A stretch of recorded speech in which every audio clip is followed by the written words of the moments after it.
Michel Barnier a une difficulté énorme, c'est qu'il doit faire adopter le budget le plus difficile depuis 2011-2012 dans un laps de temps record. Il faut quand même rappeler qu'il a été nommé Premier ministre très tardivement, qu'il a pu composer un gouvernement que très tardivement en raison de la difficulté à faire cohabiter le socle commun avec des gens qui étaient ennemis pendant les élections législatives et qui sont devenus partenaires et solidaires désormais au sein du même gouvernement. Et tout ça rend la situation qui est très compliquée pour plusieurs raisons. La première, c'est que lorsque vous voulez faire adopter un budget de rigueur ou d'austérité, il faut prendre du temps pour que les baisses de dépenses n'aient pas d'impact sur le pouvoir d'achat des Français. Pour une raison qui est simple, en fait, en politique économique, c'est la politique keynésienne classique, en fait, quand l'État ou les services publics dépensent de l'argent, vous avez ce qu'on appelle un coefficient multiplicateur. Quand 1 € est injecté dans l'économie, en fonction des dépenses publiques, ça rapporte en termes de consommation, en termes d'investissement, etc. Et donc, en fonction des baisses de dépenses que vous faites, ça aura un impact sur la croissance économique. De la même manière, la hausse William Tay, mais on a l'impression que le remède sera plus dangereux pour le malade, finalement. Mais de toute façon, il n'y a que des mauvais choix. C'est-à-dire que si par cas, Michel Barnier ne fait pas adopter un budget et n'arrive pas à baisser le déficit public, on arrive sur un scénario qui sera comme celui de la Grèce. C'est-à-dire que, je ne sais pas si les auditeurs s'en souviennent, mais lorsqu'on arrivait sur la crise de la dette souveraine, la Grèce, qui représentait à peine 2% du PIB de la zone euro, avait un déficit public à 8%. Donc, c'est-à-dire que c'est très faible comparativement à la zone euro. Et ça a mis toute la zone euro en difficulté. Et on a dû attendre 2014 et l'intervention de Mario Draghi, à l'époque gouverneur de la BCE, pour activer ce qu'on appelle le whatever it takes, donc le quoi qu'il en coûte avant l'heure, avant Emmanuel Macron. Et c'est ça qui sauve la zone euro. C'est ça qui évite que la zone euro éclate et qu'on parte sur une perte de pouvoir d'achat de 30% pour chacun des ménages européens. Tout à fait.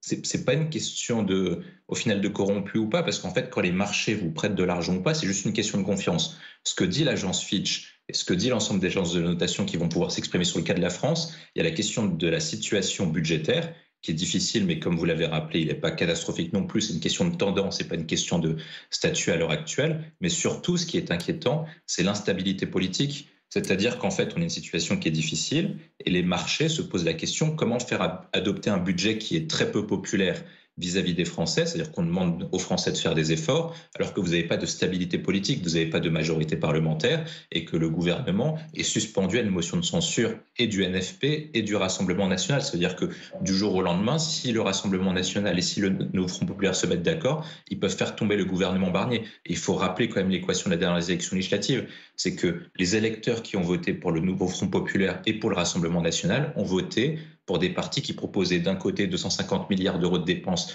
par an supplémentaires et pour le Rassemblement national 100 milliards supplémentaires. Et là, vous avez un Premier ministre qui vient dire la majorité qui se dégage du Parlement, donc c'est-à-dire le troisième tour des élections législatives, demande des efforts de 60 milliards. Donc il y a quand même un phénomène qui est contracyclique, surtout avec ce qui avait été rappelé précédemment, le discours qui a été tenu. Et c'est ça la grande difficulté qu'a Michel Barnier, c'est-à-dire qu'il doit faire adopter un budget qui va à l'encontre des intérêts et des propositions et du RN et du NFP. William Tay, vous restez avec nous, bien sûr. Il y a même plus que ça.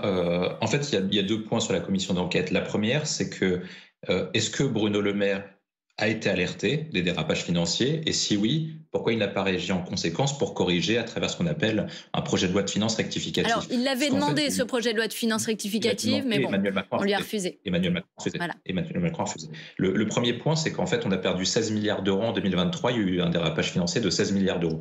Pour 2024, vous êtes à peu près sur 17 à 27 en fonction des estimations, parce que tant qu'on n'a pas clôturé l'année, on ne peut pas savoir exactement combien il manque.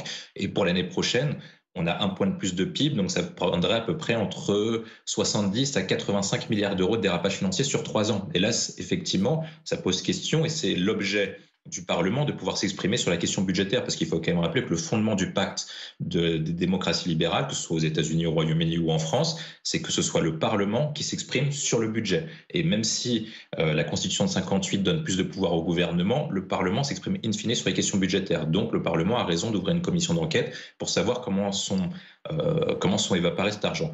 On a déjà quelques éléments de réponse. La première, c'est que le ralentissement de l'activité économique a fait que les rentrées fiscales étaient beaucoup moins importantes, notamment sur l'impôt sur les sociétés et sur différents impôts, notamment portés sur la consommation. Le deuxième point, c'est qu'il y a un dérapage des dépenses, c'est-à-dire que les dépenses sont projetées par les services de Bercy.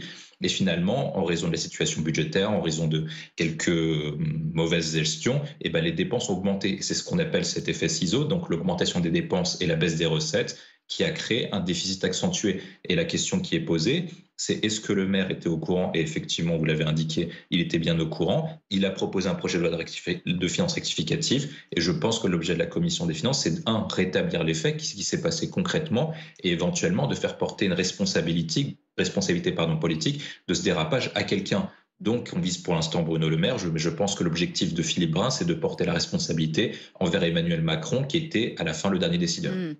Serge Siminot, il y a aussi Éric Ciotti qui a demandé une commission d'enquête justement pour faire la lumière sur ces dérapages publics.